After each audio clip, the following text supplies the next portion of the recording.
Value zone hyper mart ఇప్పుడు మన అమీర్పేట్ లో ఈ సెప్టెంబర్ 18న గొప్ప ప్రారంభం. అమరావతి నిర్మాణానికి సంబంధించి ఒక జైంట్ స్టెప్, అతి పెద్ద అడుగు ముందుకు పడింది. ఎందుకంటే ఇప్పటి వరకు అమరావతి నిర్మాణం అంటే మాస్టర్ ప్లాన్, లేఅవుట్లు, అలానే రిటర్నబుల్ ప్లాట్ల పంపిణీ ఇక్కడ వరకే పరిమితమైంది. ఇక ప్రభుత్వానికి సంబంధించినటువంటి కార్యాలయ భవనాల నిర్మాణ ప్రక్రియ పైన మాత్రమే ఫోకస్ కనబడింది. ఇప్పుడు ఏపీసీఆర్డీఏ రిలీజ్ చేసినటువంటి 2 ఆర్ఎఫ్పీలు ఆసక్తికరమైనటువంటి అంశాలుగా మారిపోయినాయి. ఎందుకంటే 2 లేఅవుట్లకు సంబంధించి అక్కడ పీపీపీ మోడల్లో, పబ్లిక్ ప్రైవేట్ పార్ట్నర్షిప్ మోడల్లో లేఅవుట్ డెవలప్మెంట్కి సంబంధించినటువంటి ఆర్ఎఫ్పీలు రిలీజ్ చేసినాయి. ఇందులో రాయపూడికి సంబంధించి అలానే పిచ్చుకన్ని వాళ్ళ పాలనకి సంబంధించినటువంటి 2 గ్రామాల్లో ఈ లేఅవుట్ డెవలప్మెంట్ అంశం ఉంది. దీనివల్ల కలిగేటువంటి ప్రయోజనం ఏంటో ఒకసారి విశ్లేషిద్దాం. అమరావతి మాస్టర్ ప్లాన్ గురించి అందరికీ తెలుసు, మనం కూడా పదే చెప్పుకున్నాం. ఈ మాస్టర్ ప్లాన్ అంతటిని కూడా జోన్స్గా విభజించి రాష్ట్ర ప్రభుత్వం గతంలోనే దీన్ని నోటిఫై చేసింది. ఇప్పుడు దీనికి సంబంధించినటువంటి ప్లాన్స్ అన్నిటినీ కూడా అంటే ఒక ఏకరూపత ఉండాలి అమరావతి నగరానికి సంబంధించి. పాశ్చాత్య దేశాల్లో ఎలా అయితే మహానగరాల నిర్మాణం జరిగిందో ఆ స్థాయిలో ఉండాలనేటువంటి ఆలోచన ఆంధ్రప్రదేశ్ ప్రభుత్వం చేసింది. దానికి అనుగుణంగానే వీటన్నిటినీ కూడా జోనల్ స్ట్రక్చర్స్గా విభజించింది. ఇక్కడ చూడండి, కలర్స్ వైజ్గా చూస్తే కనుక ఒక్కొక్కటి మనం residential structures, commercial structures, industrial structures, అలానే ఓపెన్ స్పేస్ అండ్ రిక్రియేషన్ అంటే పబ్లిక్ కోసం ఉపయోగించాం, అలానే ఇన్స్టిట్యూషనల్ ఫెసిలిటీస్, ఇన్ఫ్రాస్ట్రక్చర్ రిజర్వేషన్స్ అని చెప్పని కేటగరైజేషన్ చేసింది. వీటన్నిటిని కూడా ఇక్కడ ల్యాండ్స్ ఇచ్చినటువంటి వాళ్ళకి ఇచ్చేటువంటి భూముల విషయంలో కూడా ఒక యూనిఫామిటీ ఉండాలనేటువంటి ఆలోచన రాష్ట్ర ప్రభుత్వం చేసింది. సో అందులో భాగంగానే ఇప్పుడు ఆర్ఎఫ్బీలు రిలీజ్ చేసింది. దీనికి సంబంధించి ఏపీసీఆర్డీ రిలీజ్ చేసినటువంటి ఆర్ఎఫ్బీ చూద్దాం.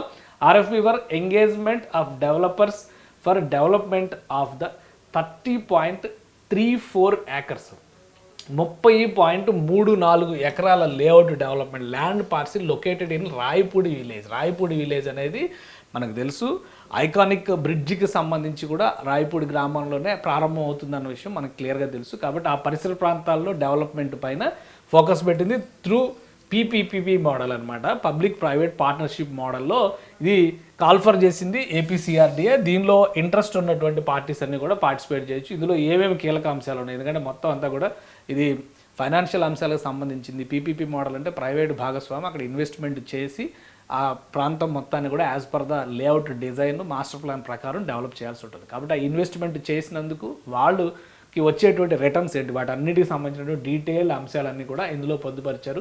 ఇన్స్ట్రక్షన్స్ టు బ్రిడ్డర్స్, అలానే general terms and conditions, eligibility and qualifications, change in ownership, proprietary data, cost of bidding, site visit, verification, ఇవన్నీ కూడా త్రూ ఏపీసీఆర్డీఏతో కోఆర్డినేట్ చేసుకుని చేయాల్సినటువంటి అంశాలు ఉంటాయి. సో ఆ డేటా మొత్తం కూడా ఇందులో పంపించింది. కానీ మనకు కావాల్సినటువంటి ఇన్ఫర్మేషన్ ఇందులో చూస్తే కనుక డిపార్ట్మెంట్ నేమ్ ఏపీసీఆర్డీఏ వస్తుంది, అథారిటీ కమిషనర్ ఏపీసీఆర్డీఏ కింద చేయాల్సినటువంటి పని. ఇది లింక్ టు ఏపీ ఈ ప్రొక్యూర్మెంట్ ప్రాసెస్లో తీసుకునేటువంటి ప్రాజెక్ట్ అవుతుంది. ఇక దీనిలో టెండర్ సబ్జెక్టు మనం చూస్తే కనుక name of assignment, the RFP for engagement of developers for development of 30.34 acres land parcel located in Rayapudi village Amaravati through PPP mode.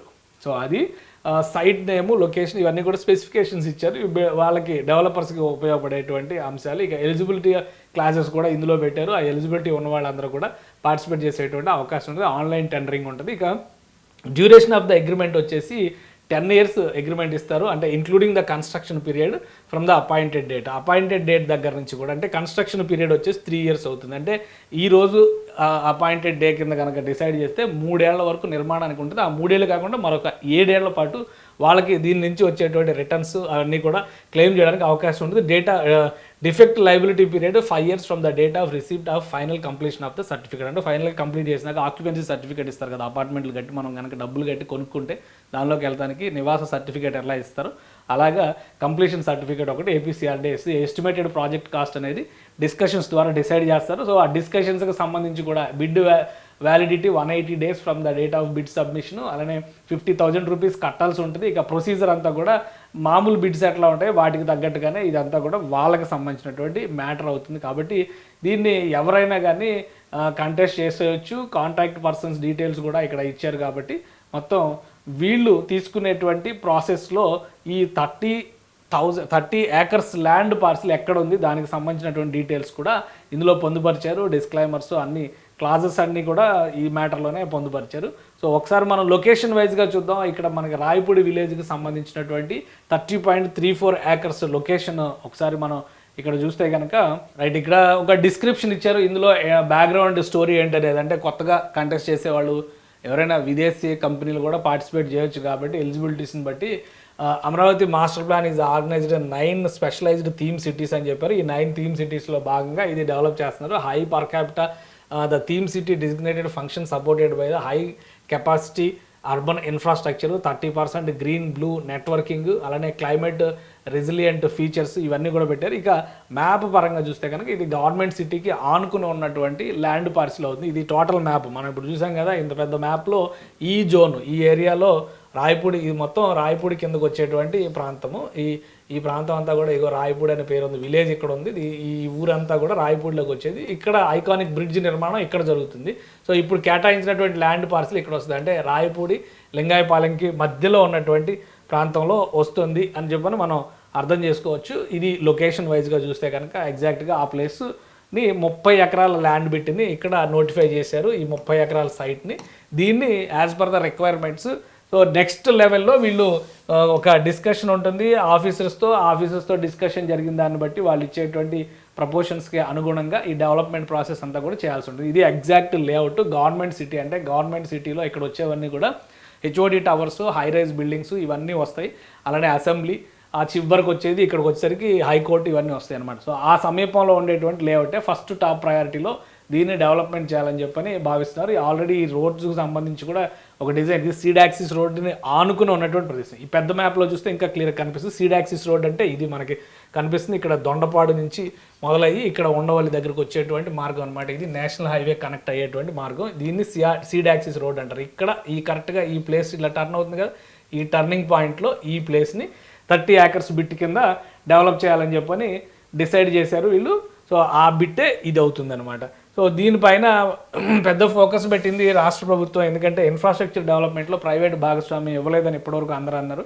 కాబట్టి ప్రైవేట్ భాగస్వామ్యాన్ని కల్పిస్తూ తీసుకున్నటువంటి నిర్ణయం ఇది ఒక పార్ట్. ఇది S3 స్పెషల్ జోన్ కిందకు వస్తుంది అనమాట, యాజ్ పర్ జోనింగ్ రెగ్యులేషన్స్ అమరావతికి సంబంధించి. దీంతోపాటు ఇంకొక స్లైడ్ కూడా ఇచ్చారు. అది రెండవది ఏంటంటే పిచ్చుకలవానిపాలెంకి సంబంధించినటువంటి ప్లేస్. ఇది పిచ్చుకలవానిపాలెం విలేజ్ కూడా దీనిలోనే ఉంది. దీనికి సంబంధించినటువంటి లొకేషన్ ఏంటి, దీని స్పెసిఫికేషన్ ఏంటో కూడా మనం చూద్దాం. ఇది 7.935 acres, అంటే 7 ఎకరాల భూమి వస్తుంది.